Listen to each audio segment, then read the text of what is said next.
Poesía, cuento, novela, relatos, ciencia ficción.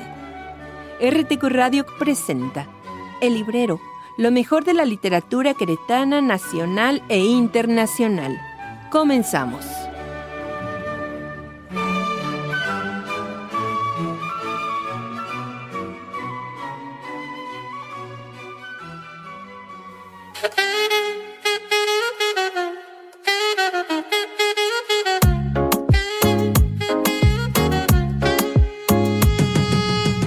Bienvenidos a su programa El Librero, con un servidor Armando Zamora, aquí en RTQ Radio desde el 100.3 FM en Pastel 6 Norte, en Santiago de Querétaro, transmitiendo para ustedes, además de Radioactiva TX por las redes sociales.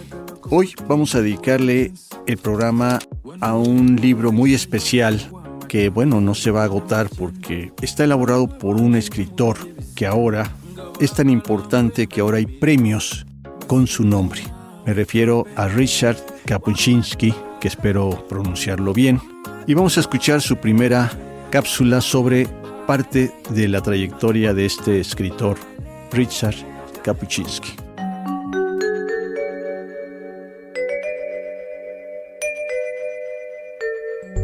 Ryszard Kapuscinski nace el 4 de marzo de 1932 en Varsovia, Polonia, hoy Bielorrusia, y muere el 23 de enero de 2007. Fue un periodista, escritor, ensayista y poeta polaco, famoso por sus narraciones sobre el continente africano. Entre 1954 y 1981, fue miembro del Partido Obrero Unificado Polaco, que era el Partido Comunista. Inicia su labor en la India en Nehru. Fue corresponsal en el extranjero hasta 1981.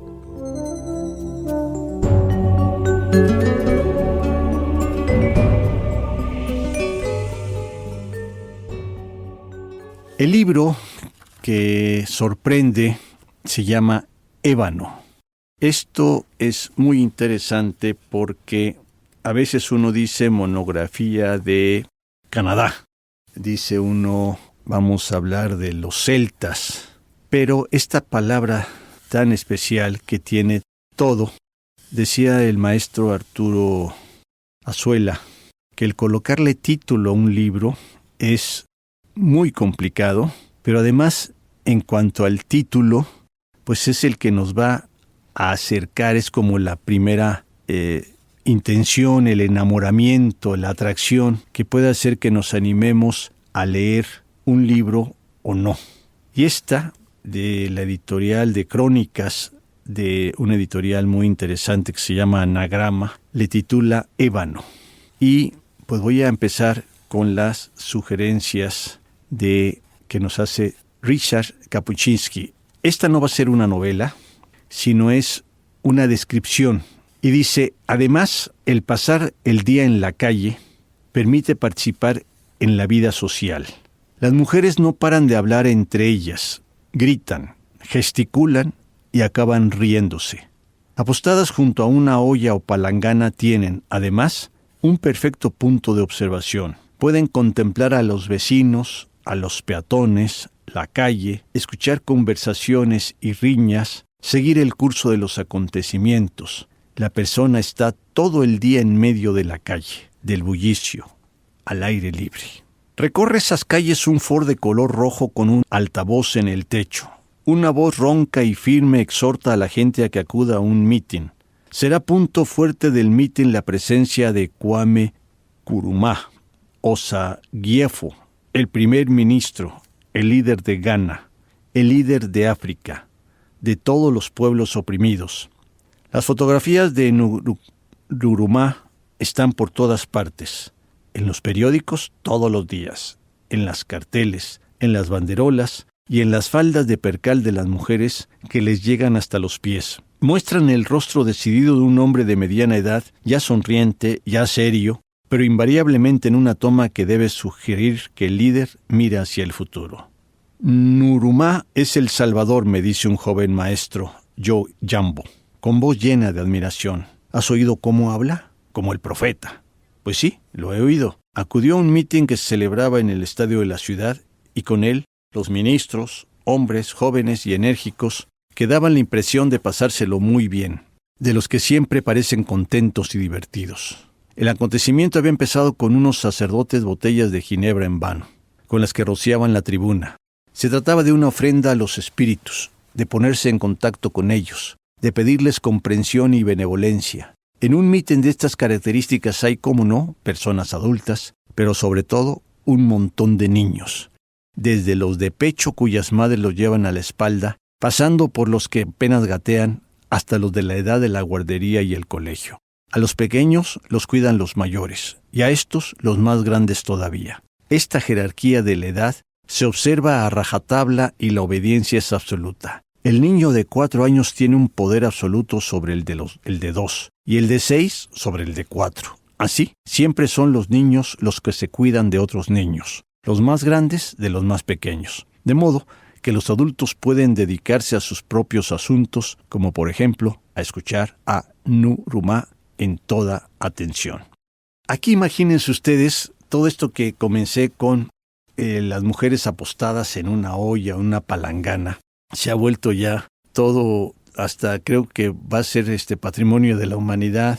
Licuadoras, lavadoras, fierro viejo que vendan, esa grabación con una voz femenina que oímos en la ciudad de Querétaro, en la Ciudad de México, en el poblado más lejano ya con la misma voz, ya se convirtió en como el silbato del camotete, como la campanita en mi época infantil del que vendía cucuruchos, que bueno, algunos de los que me están escuchando no saben qué es eso, donde se vendían los cacahuates, el maní, en vez de las bolsitas de plástico, o que traían una cubeta o un envase metálico con una ruleta, y entonces no como los volados de los merengueros, sino los que, va a pagar usted 20 centavos, o ahora diríamos va a pagar 5 pesos por 1 o 2 productos. Entonces ahí está la suerte, a ver cómo le toca a usted. Esto que nos está marcando este escritor ruso, Richard Kapuscinski, es esa observación que tiene de este mundo mágico al que no pertenecemos, aunque tenemos nuestros tianguis, aunque tenemos nuestras ciudades superpobladas, pero que no es lo característico de todo el país. Y aquí nos está presentando un panorama del África que dice: no hay un África, hay muchas Áfricas, y por eso él le titula a este documento Ébano. Voy a hacer otra lectura que dice aquí: es Kofi Baako, ministro de Educación e Información. Es el ministro más joven de Ghana y de toda la Commonwealth. Tiene 32 años y lleva 3 en el cargo. Su despacho se encuentra en la segunda planta del edificio. Aquí, el escalafón de rangos se corresponde con la jerarquía de los pisos. A mayor importancia del personaje, más alto el piso. Y es que arriba corre el aire, mientras que abajo el aire es pétreo, inmóvil. De modo que en la planta baja se asfixian los pequeños funcionarios. Encima de ellos los directores de departamento disfrutan de una levísima brisa. Y arriba de todo, a los ministros los alivia esta corriente de aire tan soñada. Puede ir a ver el ministro el que quiera, y cuando quiera.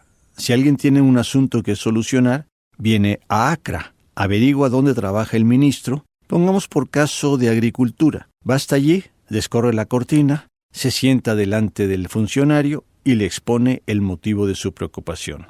Si no encuentra el personaje en la oficina, lo encontrará en casa. Aún mejor, pues allí lo invitarán a comer y le ofrecerán alguna bebida. Antes, la gente se sentía distanciada de la administración blanca, pero ahora mandan los de casa, así que no hace falta andarse con remilgos. Como es mi gobierno, tiene que ayudarme. Y para que pueda hacerlo, tiene que saber para qué lo necesito. Y para que lo sepa, yo tengo que ir a explicárselo. Y lo mejor es que vaya yo mismo directamente en persona. Los solicitantes parecen no tener fin. Buenos días, dice Kofibako. ¿De dónde vienes? De Varsovia. Bueno, estaba yo diciendo que Richard Kapuscinski, me distraje un poquito, más que ruso, es de Polonia, es polaco, de Varsovia. ¿Sabes? Me faltó poco para conocerla. Es que yo he viajado por toda Europa, Francia, Bélgica, Inglaterra, Yugoslavia. En Checoslovaquia estuve esperando el momento de ir a Polonia, pero Kwame me mandó un telegrama diciendo que debía volver para el congreso de nuestro partido gobernante, el Convention People's Party. Esta es una conversación que más o menos nos la hace sentir Richard Kapuscinski como lo que él vivió en estos años en que realizó este documental, este escrito documental que nos presenta esta manera de ser de lo que él conoció en los inicios ya de la transición de las colonias a los reinos africanos, a los estados que más o menos están como ahora los podríamos conocer. Dice, Kofi tiene 20 años, escribe el artículo Clamamos por la libertad y da con sus huesos en la cárcel. También son detenidos Nurama y varios activistas más. Pasan 13 meses entre rejas hasta que los sueltan. Hoy, este grupo constituye el gobierno de Ghana. Aquí vamos a dar otro aspecto de este libro, cómo acercarnos a conocer un poquito sobre estos países que quienes no los hemos visitado, no la parte de la negritud, nos puede dar una idea más o menos, un panorama. Dice, el problema de África consistía en la contradicción entre el hombre y el medio, entre la inmensidad del espacio africano, más de 30 millones de kilómetros cuadrados, y el hombre, indefenso, descalzo y pobre, su habitante. Se dirigiera la vista donde se dirigiese, todo estaba lejos, todo estaba desierto, deshabitado, infinito. Era necesario caminar cientos, miles de kilómetros para encontrar a otros seres humanos. No se puede decir a otro ser humano, porque en aquellas condiciones un hombre solo no podría sobrevivir. La información, el conocimiento, los avances de la técnica, los bienes de consumo, la experiencia de otros, nada de esto había penetrado, nada había encontrado el camino. No existía el intercambio entendido como una forma de participación en la cultura universal. Cuando surgía, se trataba de una excepción, era todo un acontecimiento, una fiesta. Y sin el intercambio no hay progreso. Lo más frecuente era que grupos, clanes o pueblos poco numerosos viviesen aislados, perdidos y diseminados por el vasto y hostil territorio, y mortalmente amenazados por la malaria, la sequía, el calor y el hambre. Por otra parte, el vivir y desplazarse en grupos pequeños les permitía huir de los lugares expuestos a algún peligro, como por ejemplo las zonas de sequía o de epidemia, y así sobrevivir. Estos pueblos aplicaban la misma táctica que tiempo A había empleado en los campos de batalla la caballería ligera. Sus principios básicos eran moverse deprisa, evitar confrontaciones directas, ruir el mal y regañarlo con astucia. Todo hizo del africano un hombre en constante peregrinaje. Incluso aquel que llevaba una vida sedentaria, que vivía en un poblado, también lo era, pues, de vez en cuando, también peregrinaba su poblado entero. Ya porque se había acabado el agua, ya porque la tierra había dejado de dar frutos, ya porque se había declarado una epidemia, así que en camino, en busca de la salvación y con la esperanza de un futuro mejor, solo la vida en las ciudades dotó a esta existencia de una mayor estabilidad. Para un servidor, este libro se encuentra en el librero porque nos gusta viajar, nos gusta conocer. Hay un escritor, premio Nobel de Literatura, llamado J.M. Coetzee, que nos describe lo mismo, pero en una forma novelada, en una forma en la que nos hace sentir la desesperación, la sed, la angustia. Aquí Richard nos la no la expone, no la presenta. Pero les sugiero, y ya hemos incluido en trabajos que he presentado aquí en Radio Querétaro, a Coetzee, hay un libro que anoten por favor, se llama En medio de ninguna parte.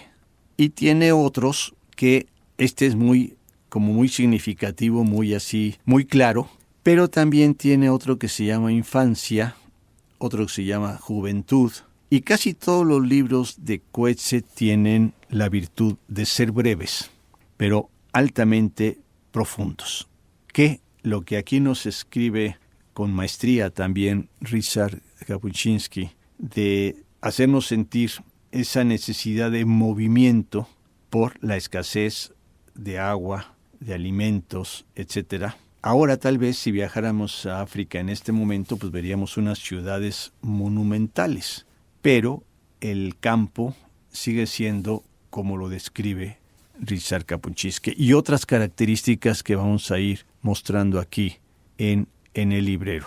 Para ambientar y que podamos seguirnos moviendo dentro de este ambiente de las muchas Áfricas, vamos a escuchar esto de la música tradicional africana.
Esta forzada movilidad de su población ha hecho que en el interior de África no haya ciudades antiguas, tan antiguas como las de Europa o de Oriente Medio, que se hayan conservado hasta hoy. Otra situación parecida una vez más, a diferencia de Europa y de Asia, un gran número de comunidades, algunos dicen que todas, ocupan territorios en que no habían vivido antes. Todas han llegado de otros lares, todos son inmigrantes. África constituye su mundo común, pero dentro de sus fronteras Ellos se han desplazado, la han pateado durante siglos. En muchas partes del continente, este proceso dura hasta hoy. De ahí el impactante rasgo de esta civilización, su provisionalidad, su carácter de algo accidental, su falta de continuidad material. La choza levantada tan solo ayer hoy ya no existe. El campo cultivado hace tan solo 3 meses hoy es tierra baldía. La continuidad que sí goza aquí de buena salud y cimenta diferentes comunidades es la de las tradiciones y ritos tribales y el profundo culto a los antepasados. De ahí que más que una comunión material o territorial, el africano se siente ligado con sus allegados por una comunión espiritual. Nosotros tenemos muchos ejemplos de esto que está diciendo Richard Kapuscinski, sobre todo en la música, porque por todos es sabido que las migraciones de algunas tribus, de algunos grupos del África, no fueron voluntarias, sino fueron vendidas, fueron esclavizadas. Y entonces esto que acaba de decir, de que la continuidad es desde las tradiciones y ritos tribales y el profundo culto a los antepasados, lo podemos pues descubrir en la música, en los bailables. Aquí en México hay muchos testimonios de ello, menos que en otros países como Estados Unidos o como algunos países de Sudamérica, pero que aquí tenemos Yangá, cerca de Antigua, en Veracruz, que bueno, ya no se han movilizado, pero está representado en esto que se está diciendo aquí. Hay algo más en cuanto a la estructura de cómo se forman estas tribus.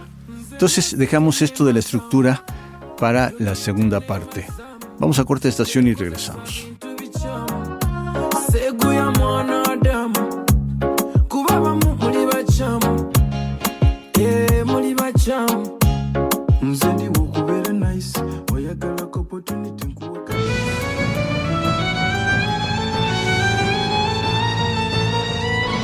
Armando Zamora regresa contigo en el librero. Vamos a un corte y regresamos. Entre en nuestra página oficial www.radioactivatx.org y disfruta de todos los programas de nuestra barra en formato de podcast. Escúchanos cuando quieras, donde tú quieras, y no te pierdas de ninguno de nuestros contenidos que hacemos para ti. Radioactiva TX.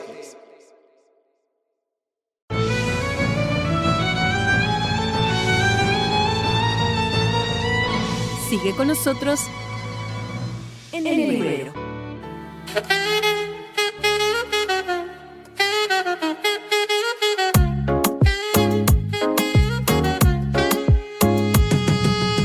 Pues gracias por continuar con nosotros aquí en su programa El Librero con un servidor Armando Zamora.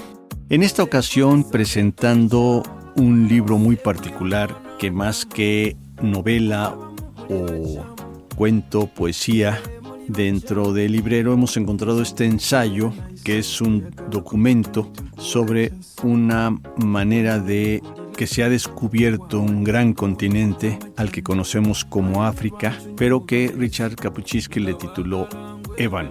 Vamos a escuchar la segunda cápsula sobre la trayectoria de este escritor.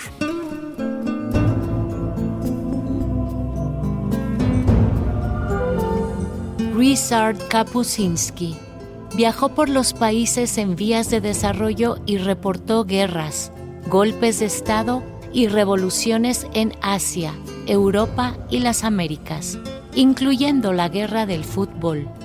Es más conocido por sus reportajes en África en las décadas de 1960 y 1970, cuando presenció el fin de los imperios coloniales europeos en aquel continente.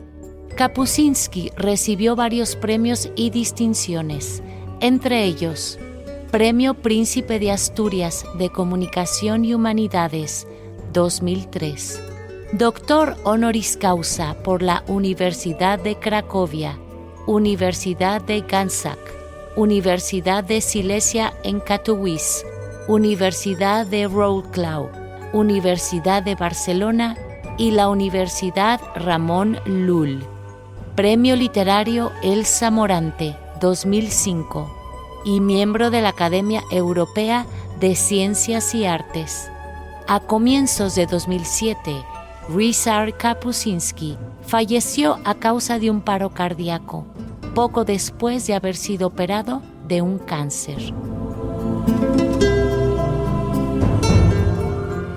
Y decía aquí, no es una descripción de investigación como hacen otros autores para hablarnos, por ejemplo, de situaciones relacionadas con un personaje como Javier Moro, que ya también lo mencionamos aquí en el librero, en La Pasión India, que dedican años de investigación y hacen un documento. No, aquí es como una forma de vida de Ryszard Kapuscinski que se involucra, se mete, se va hasta los confines, los vive y dice: he venido a Kumasi sin objetivo alguno.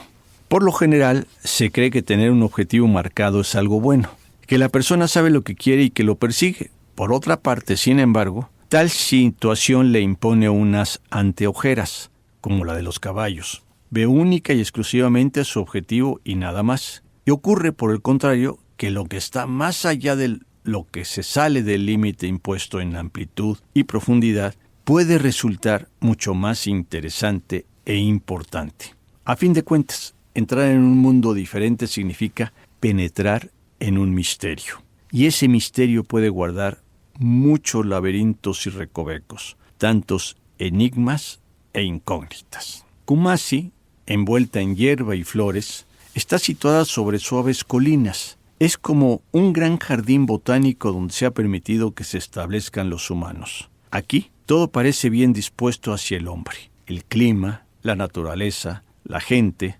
Las madrugadas, aunque no duran más que breves minutos, son de una belleza inaudita. Estamos en medio de la noche oscura y de repente emerge el sol. ¿Emerge? Este verbo sugiere lentitud, un proceso. El sol sale como catapultado, como si alguien lanzase al aire una pelota. Enseguida vemos la esfera incandescente tan cerca de nosotros que nos embarga una sensación de temor. Por añadidura, la esfera no para de afluir hacia nosotros. Se aproxima cada vez más. Se acerca. La aparición del sol surte el efecto del disparo de un juez de salida. La ciudad se pone en movimiento, como si durante la noche todos se hubiesen agazapado en sus plataformas de salida y ahora, al oír la señal, el disparo solar arrancasen a correr. Nada de fases intermedias, nada de preparativos. Las calles aparecen abarrotadas de gente. Las tiendas están abiertas y humean los hogares y las cocinas. Lo estoy leyendo ahorita así un poquito más sosegado porque quiero que sintamos, porque si no nos lo imaginamos, Ramón López Velarde nos dice en Su suave patria que cuando México despierta huele a panadería, y eso lo podemos constatar.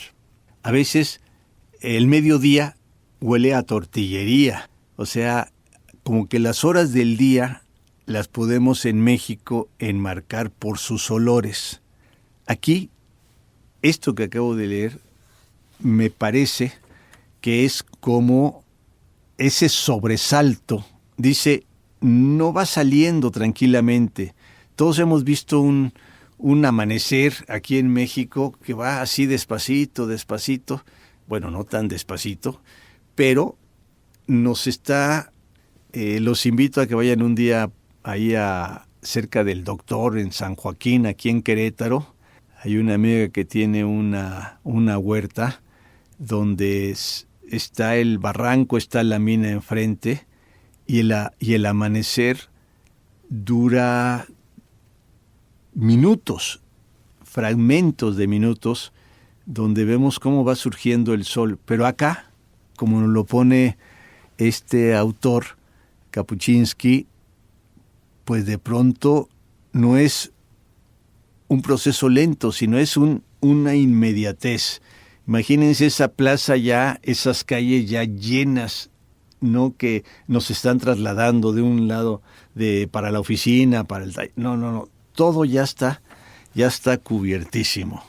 Entonces, eso nada más lo quería señalar, porque aquí en México, aquí en Querétaro, podemos disfrutar estos amaneceres, esos atardeceres, pero de que de pronto algo que estaba dormido se levanta en un instante, es impactante. Y además con la cantidad de gente que pudiera ser, como dice Kapuscinski, la aparición del sol surge el efecto del disparo de un juez de salida. La ciudad se pone en movimiento, como si durante la noche todos se hubieran agazapado en sus plataformas de salida, y ahora al oír la señal, el disparo solar, vean qué bonito, arrancasen a correr, nada de fases intermedias, nada de preparativos. Las calles aparecen abarrotadas de gente, las tiendas están abiertas y humean los hogares y las cocinas.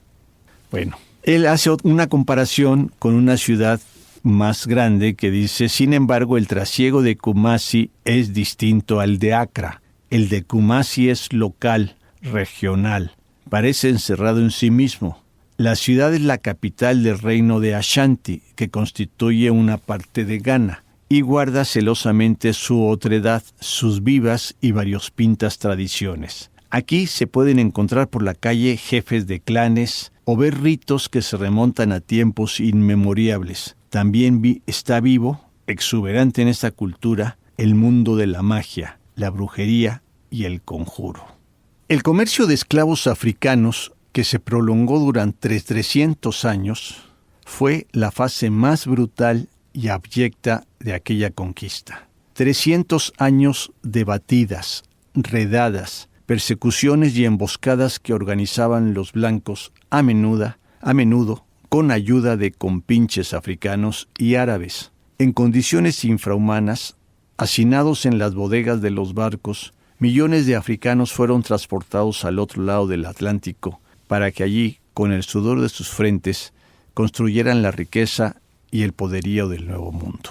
Es lo que les decía hace un momentito, de que esto que nos habla no de unas ruinas, de unos restos arqueológicos, sino de rituales, tradiciones, en danzas, en cantos, pues aquí los podemos constatar, pero en este libro Ébano nos lo presenta tal como él lo fue viendo en su reportaje.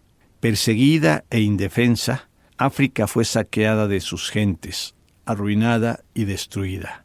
Quedaron despobladas vastas extensiones del continente y yermos de maleza cubrieron soleadas regiones de vegetación floreciente. Pero la huella más dolorosa y duradera la ha dejado aquella época en la memoria y la conciencia de los africanos. Siglos de desprecio, humillación y sufrimiento han creado en ellos un complejo de inferioridad y un sentimiento de daño moral jamás reparado que anida en lo profundo de sus corazones. El colonialismo vive su apogeo en el momento en que estalla la Segunda Guerra Mundial. Sin embargo, el curso de la misma y la elocuencia simbólica de su realidad inician el declive y anuncian la derrota de este sistema. ¿Cómo y por qué sucedieron así las cosas? Una breve incursión a la oscura región de la manera de pensar, basada en categorías de raza, aclarará muchos interrogantes. Pues bien, la diferencia racial del color de la piel constituye el tema central, la esencia y el meollo de las relaciones entre africanos y europeos. Es la principal forma que estas relaciones adoptan en la época colonial. Vínculos, dependencias, conflictos, todo se traduce al lenguaje de las nociones blanco-negro, dentro del cual evidentemente el blanco es mejor, superior y más fuerte que el negro. el blanco, que se ha convertido en Sir, Master, Busau, Wana, Cuba, es el incuestionable amo y señor, se ha inculcado al africano que el blanco es intocable e invencible y que todos los blancos constituyen una fuerza compacta y maciza. Se trataba de una ideología que apoyaba el sistema de la dominación colonial, una ideología que reafirmaba la convicción de que todo intento de cuestionarlo u oponerse a él no tenía ningún sentido. Aquí lo voy a dejar un poquito detenido porque, se trata de, en el librero, de acercarlos a estos libros que seguramente a muchos de ustedes les va a interesar y que vale la pena conocerlos porque nos lleva a un contexto, dependiendo de lo que estemos buscando en las lecturas, desde la discriminación, pero también la historia, también la transición.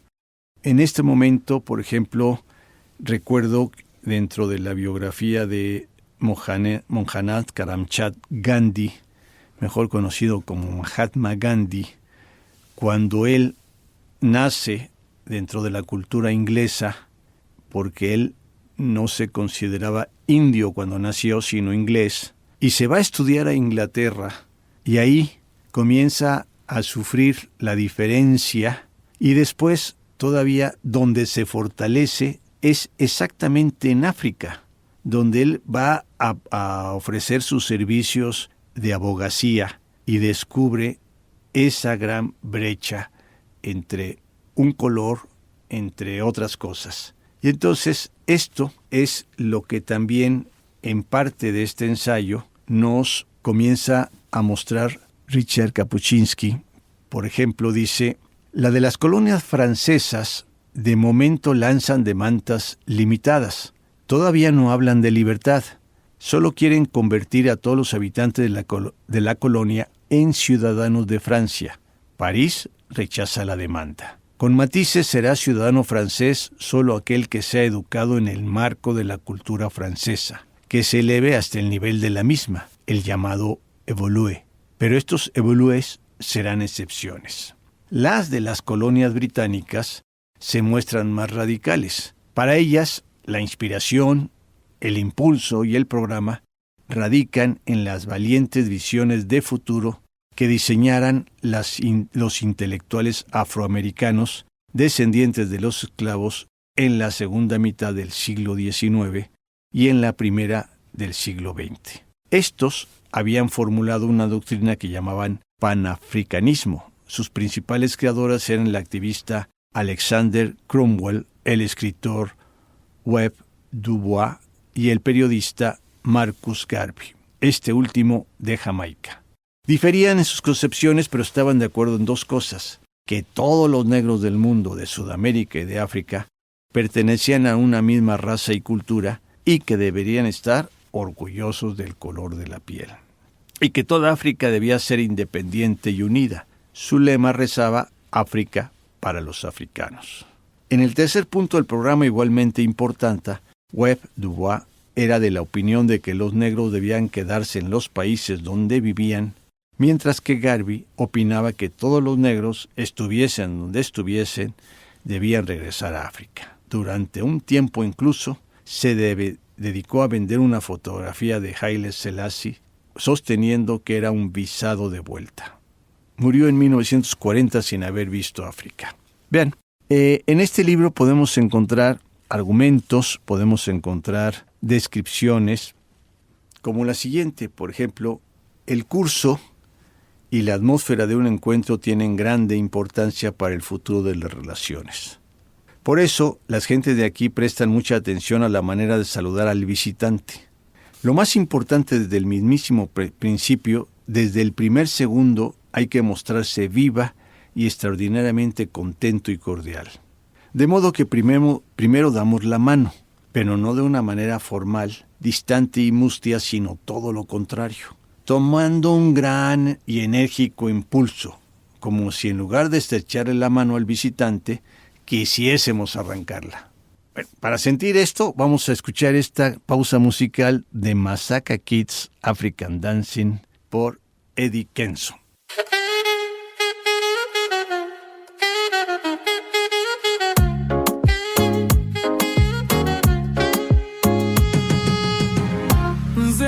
tenema zamu dunia tenema zamu tenkozesa bintu bicamu segu ya mwanadamu kuba abamu muli bacamu muli bacamu nze ndiwo okubeera nice oyagalako opportunity nkuwaka chance wano dole ngulira chai ow'amatanga kuliko n'amajani waliwo abancunya mu biri ebizibu nga baagala ngweve mu mirimu basibi right now topen wamatubale wamatubale wamatubale wamatubale wamatubale kuba kati yefe baliko yefe value yefe simple numatuba ndi single one day nja kubeera double awa midule sidu sigino kyusa zikube munju ifi yanaredo nayita manju bali tubalike badde mujuju fe tulye mbona suga na nsujju tukube vasi nga ziri mubire fata mwana muwola boyi tuvimbe wamatubale wamatubale wamatubale wamatubale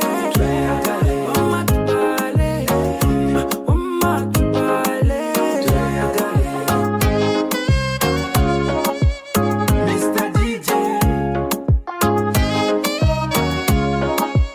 Ola Kamide Chakala chakala chakala chakala chakala chakala chakala no matter what one respect today kwagala nyela sakala pasoleya tugata binji kushoka ndi kulia steady steady steady me ready steady steady steady me ready nze nesitenema zamu tenkozesa bintu bicamu va ku mwanadamu abamu bacamu awa midule sidu sigino kyusa zikube munju ifi yanaredo nayita manju bali tubalike badde mujuju fe tulye mbona suga na nsujju tukube vasi nga ziri mubire fata mwana muwola boyi tuvimbe wamatubale wamatubale wamatubale wamatubale Kenzo stay why are you so bad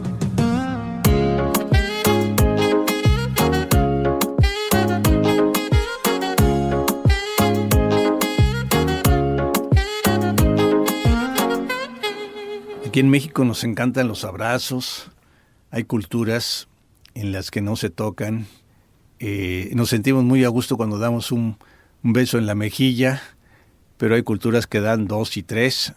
Y cada uno tiene sus peculiaridades, sus maneras.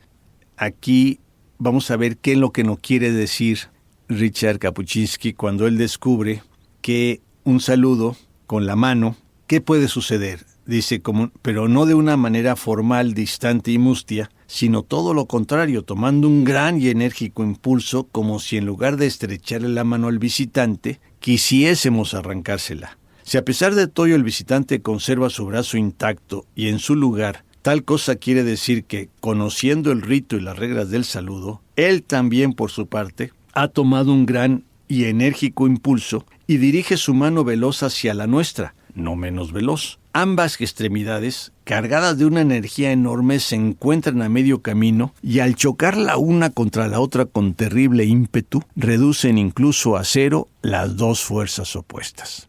Al mismo tiempo, mientras nuestras manos corren raudas y veloces al mutuo encuentro, sacamos de nuestro interior la primera cascada de risa, fuerte y prolongada. Esto significa que estamos encantados de vernos y que tenemos una actitud muy positiva hacia la persona con la que acabamos de encontrarnos.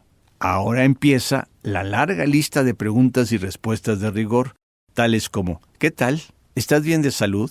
¿Cómo están tus familiares? todos sanos, y el abuelo, y la abuela, y el tío, etcétera, etcétera, etcétera. Porque aquí las familias son grandes y ramificadas. La costumbre obliga a sellar cada respuesta positiva con sucesivas cascadas de risa fuerte y espontánea, que a su vez deben provocar otras cascadas, todavía más sonoras y homéricas en la persona que hace las preguntas. En la calle a menudo vemos a 2 o más personas desternillándose de risa. Ello no significa que estén contando chistes, sencillamente se saludan. Y cuando la risa se desvanece, eso quiere decir que el acto de saludar se ha concluido y que ahora toca pasar al meollo de la conversación, o que, pura y simplemente, los contertulios han parado durante un rato para dejar descansar a sus cansadas entrañas. Aquí hago un paréntesis porque no cabe duda que no es lo mismo dentro, que se nos hace tan natural, afuera. ¿Cuántos de ustedes, contemporáneos míos, nos acostumbramos a contestar la llamada telefónica con ¿qué pasó? Cuenta. Y evitar el buenos días, ¿cómo estás? ¿Qué tal está el clima? ¿Cómo está la familia? Todo eso. Porque quienes vivimos la transición del teléfono fijo al celular, las llamadas eran muy costosas. Costaba mucho una llamada telefónica. Entonces, incluso en los que ahora se llaman cursos de emprendedores o coaching o muchas de estas charlas motivacionales, el saludo era breve, era corto. ¿Por qué? Porque lo que importaba era el transmitir el mensaje urgente. Y entonces, bueno, sin querer, se nos pasó el tiempo a esta invitación a que ustedes conozcan, lean la narrativa, el trabajo documental de Richard Kapuscinski, de este libro fenomenal que se llama Ébano. Vale la pena que lo incluyan en su librero. Hasta la próxima. Agradecemos en los controles a Dey de la Rosa, en la producción a Natalia Laclet, en la selección musical a Gustavo Ruiz de Chávez y un servidor, Armando Zamora, les agradece su compañía y les espera en la próxima emisión de El Librero.